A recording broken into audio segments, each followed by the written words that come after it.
अफ़गानिस्तान में 20 साल बाद फिर से तालिबान का कब्जा हो गया है।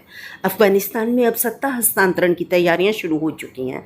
तालिबान शांति और सुरक्षा की बात कर रहा है, लेकिन वहाँ लोगों में डर साफ दिखाई दे रहा है। अफ़गानिस्तान में तालिबान का आना भारत के लिए भी चिंता की बात है। काबुल पर तालिबान का नियंत्रण स्थापित हो जाने के बाद अफ़गानिस्तान के भविष्य को लेकर अस्थिरता के बादल मंडरा रहे हैं और काबुल हवाई अड्डे पर से सभी वाणिज्य उड़ानों के परिसंचालन पर रोक लगा दी गई है। अफ़गानिस्तान पर तालिबान के नियंत्रण के एक दिन बाद ही भारत के शीर्ष रक्षा अधिकारियों, विदेश नीति से जुड़े प्रतिष्ठानों और वरिष्ठ खुफिया अधिकारियों ने सोमवार को वहां तेजी से बिगड़ते हालात की समीक्षा की। इसी समीक्षा बैठक में संबंधित जानकारों ने बताया कि अफगानिस्तान की राजधानी काबुल पर तालिबान के कब्जे के बाद वहां तेजी से बिगड़ते हालात के मद्देनजर सरकार की प्राथमिकता अफगानिस्तान में फंसे लगभग 200 भारतीयों को सुरक्षित स्वदेश लाना है और परिचालन निलंबन के कारण लोगों की वापसी के हमारे प्रयासों पर रोक लग गई है।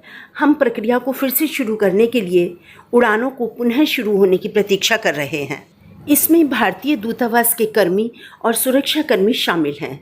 विदेश मंत्रालय ने कहा कि पिछले कुछ दिनों के दौरान काबुल में सुरक्षा स्थिति काफ़ी खतरे में हो गई है। भारत अफगानिस्तान में अपने नागरिकों की सुरक्षा सुनिश्चित करने के लिए सभी कदम उठाएगा।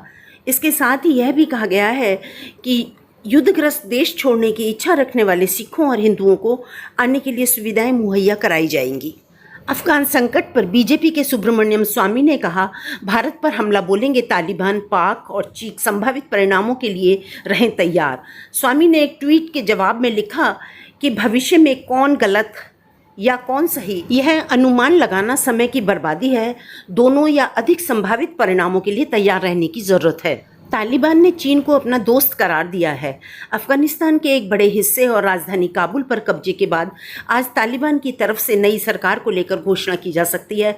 इधर बीजेपी से नाराज चल रहे राज्यसभा सांसद सुब्रमण्यम स्वामी ने आगाह किया कि तालिबान, पाकिस्तान और चीन मिलकर भारत पर हमला बोल सकते हैं।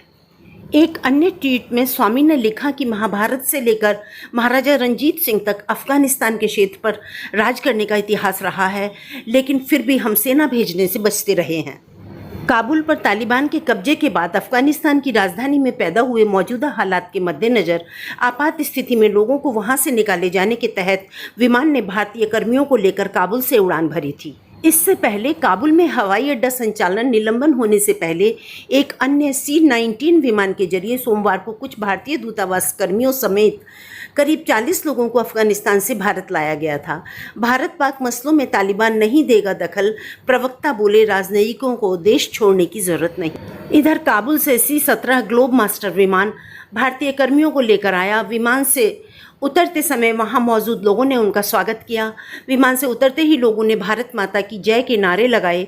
भारतीयों को निकालने के लिए अफगानिस्तान से भारत आने वाला यह दूसरा विमान है। एयर इंडिया ने सोमवार को कहा कि उसने अपनी शिकागो दिल्ली उड़ान का मार्ग बदलकर उसे संयुक्त अरब अमीरात UAE में शारजाह की ओर मोड़ दिया है ताकि अफगानिस्तान के हवाई क्षेत्र में प्रवेश न करना पड़े।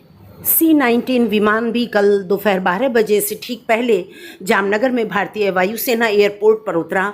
उसके बाद विमान हिंडन वायुसेना एयरपोर्ट पहुंचा। काबुल से लौटे देशवासियों ने भारत माता की जय के नारे लगाए। तालिबान के प्रवक्ता का कहना है कि चरमपंथी संगठन भारत के साथ अच्छे रिश्ते चाहता है। प्रवक्ता ने कहा कि देश में जितने भी राजनयिक हैं, किसी को भी अफगानिस्तान छोड़ने की ज़रूरत नहीं है। उन्होंने कहा कि भारत पाक मसलों में तालिबान कोई दखल नहीं देगा। अफगानिस्तान के हालात लगातार बिगड़ते जा रहे हैं। पिछले कुछ दिनों में तालिबान ने अफगानिस्तान के ज़्यादातर हिस्सों पर कब्जा जमा लिया है। उसने कंधार, हेरात, मज़ार शरीफ और जलालाबाद जैसे शहरों समेत 34 में से 25 प्रांतीय राजधानियों पर कब्जा जमा लिया है। इधर काबुल एयरपोर्ट पर अमेरिकी सैनिकों की तरफ से किए गए फायरिंग में 5 लोगों की मौत हो गई। हवाई अड्डे को बंद कर दिया गया।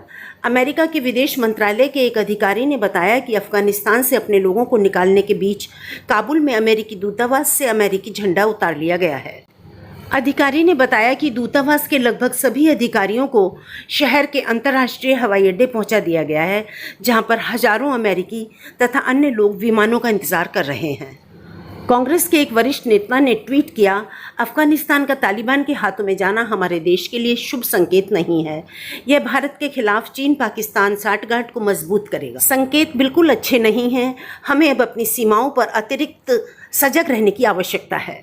सरकारी सूत्रों के अनुसार सरकार ने एयर इंडिया से कहा है कि वह काबुल से आपातकालीन निकासी के लिए 2 विमानों को स्टैंड बाय पर रखे।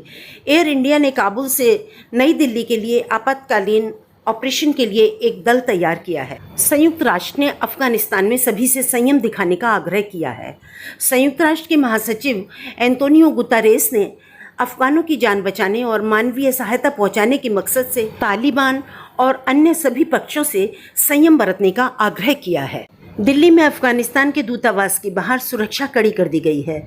दिल्ली पुलिस ने मध्य दिल्ली के चाणक्यपुरी में स्थित अफगानिस्तान के दूतावास के बाहर सोमवार को सुरक्षा कड़ी कर दी। पुलिस के एक वरिष्ठ अधिकारी ने बताया कि कई अफगान नागरिक दूतावास आए थे और उसके बाहर कुछ मीडिया कर्मी भी एकत्रित हो गए थे।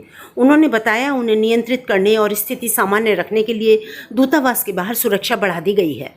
अफगान खुफिया अधिकारी ने बताया कि मुझे भागना पड़ा वरना तालिबान मुझे जान से मार देता। अफगानिस्तान में तालिबान के नियंत्रण के बाद हालात लगातार बदतर होते जा रहे हैं। ऐसे में लोग देश छोड़कर दूसरे देशों का रुख कर रहे हैं। काबुल से आखिरी उड़ान के जरिए दिल्ली आए अफगान खुफिया अधिकारी आसिफ ने कहा, मुझे वहां से भागना पड़ा वरना तालिबान मुझे जान से मार देता। सब कुछ वहीं खत्म हो जाता।